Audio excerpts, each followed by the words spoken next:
اللہ تبارک و تعالیٰ کے فضل و کرم سے تبلیغی جماعت ساری دنیا کے اندر اللہ تبارک و تعالیٰ کے فضل و کرم سے اس نے اپنا فیض پھیلایا ہوا، اور وہاں کا بھی عالم یہ ہے کہ میں ساری دنیا میں گھوما ہوں، ساری دنیا کی سیریں کی ہیں، لیکن عوام الناس میں جتنا فائدہ اللہ تعالیٰ نے تبلیغی جماعت کے ذریعے عوام الناس کو پہنچایا، کوئی دوسری جماعت اس کا عشر عشیر بھی پیدا نہیں کرتی، 10 کا بھی پیدا نہیں کرتی۔ اللہ تبارک و تعالیٰ نے اس میں برکت دی۔ لیکن کیسے ہوئی؟ کیا پہلے حضرت مولانا محمد الیاس صاحب رحمۃ اللہ علیہ نے کوئی تنظیم قائم کی تھی؟ کیا کوئی امیر بنایا تھا؟ کوئی شورا بنائی تھی؟ کوئی منصوبہ بنایا تھا؟ کوئی مرکز کی تعمیر کی تھی؟ کوئی پلاٹ خریدا تھا؟ اس اللہ کے بندے کے دل میں اللہ تعالیٰ نے آگ پیدا کر دی، وہ مولانا الیاس صاحب رحمۃ اللہ علیہ کے سینے کی آگ وہ دل میں پیدا کر دی کہ مجھے مسلمانوں کو دین کی طرف لانا ہے۔ اکیلا آدمی، اس وقت تو اکیلے ہی تھے نا، اکیلے ہی تھے نہیں تھے، پہلے سے کوئی منصوبہ بنایا تھا، پہلے سے کوئی کمیٹی قائم کی تھی، پہلے سے کوئی رپورٹ بنائی تھی، پہلے سے کوئی بجٹ بنایا تھا؟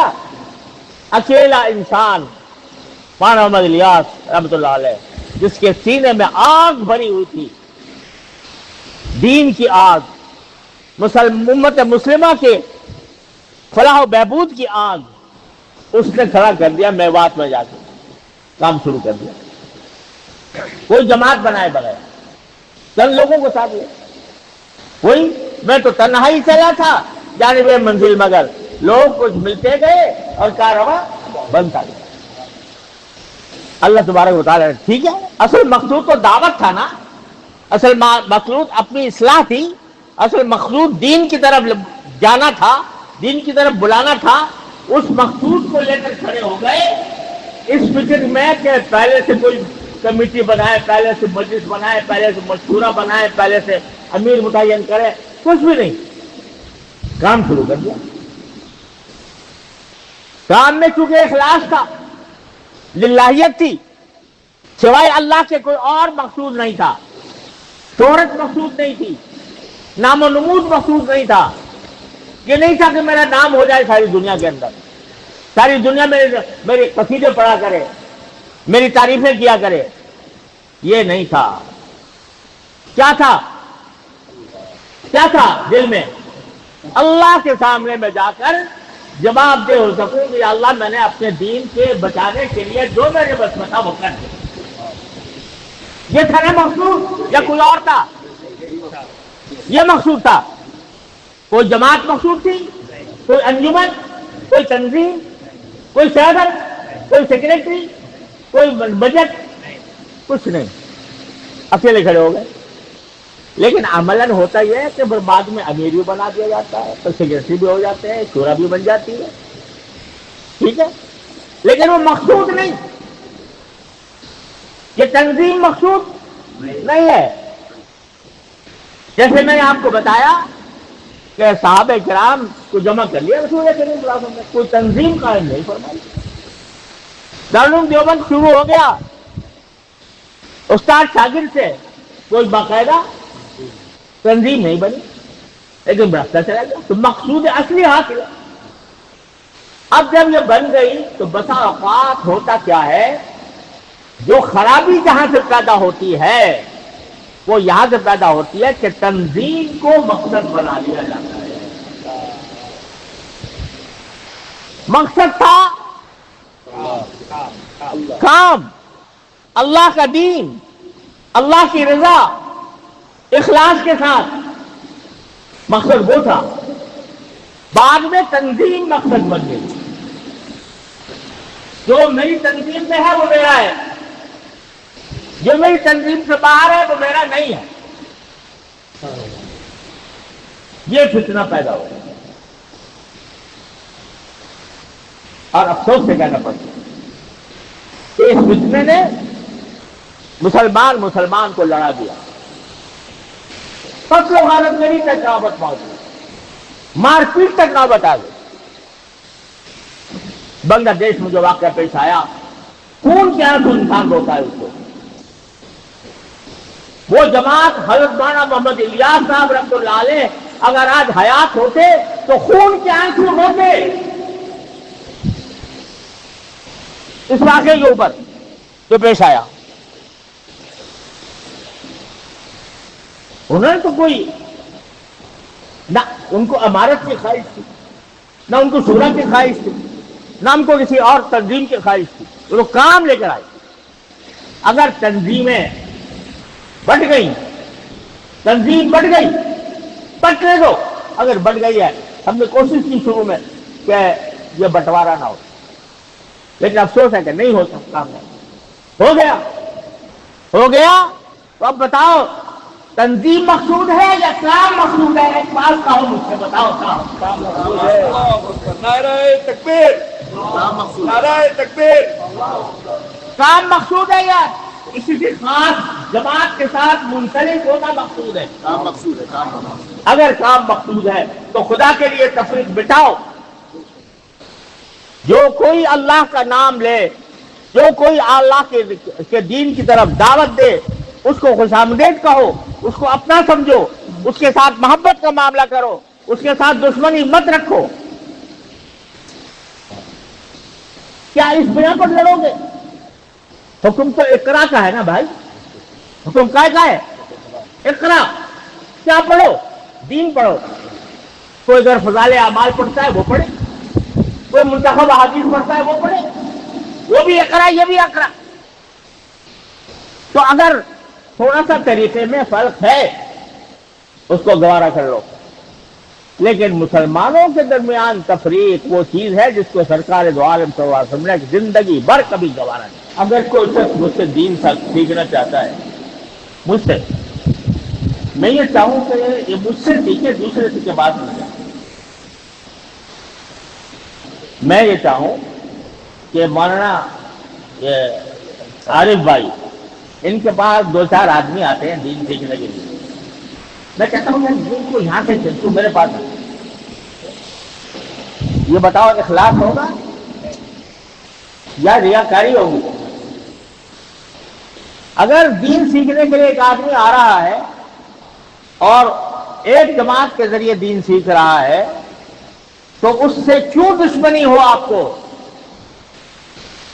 اگر آپ کو ذریعہ ہوتا ہے تو وہ بھی آپ کا کام کر رہا ہے، وہ کر رہا ہے تو وہ بھی آپ کا کام کر رہا ہے۔ صحابہ کرام رضی اللہ تعالیٰ عنہم اجمعین کے بارے میں حضرات تابعین فرماتے ہیں کہ بہت سے صحابہ کرام سے ہم جاتے تھے مسئلہ پوچھنے کے لیے، تو وہ کہتے تھے بھائی فلاں پاس وہ بڑا زیادہ بڑا عالم ہے، آپ اس سے پوچھ لیں۔ وہاں جاتے تھے تو وہ کہتے تھے فلاں بڑا عالم ہے، اس سے جا کے پوچھ لو۔ بعض اوقات ڈھونڈ پھر کے پھر پہلے آدمی کے پاس ہم آتے ہیں کہ جی وہ تو سب یہ کہہ رہے ہیں کہ آپ ہی بتائیں، تو پھر ان کو مسئلہ بتاتے۔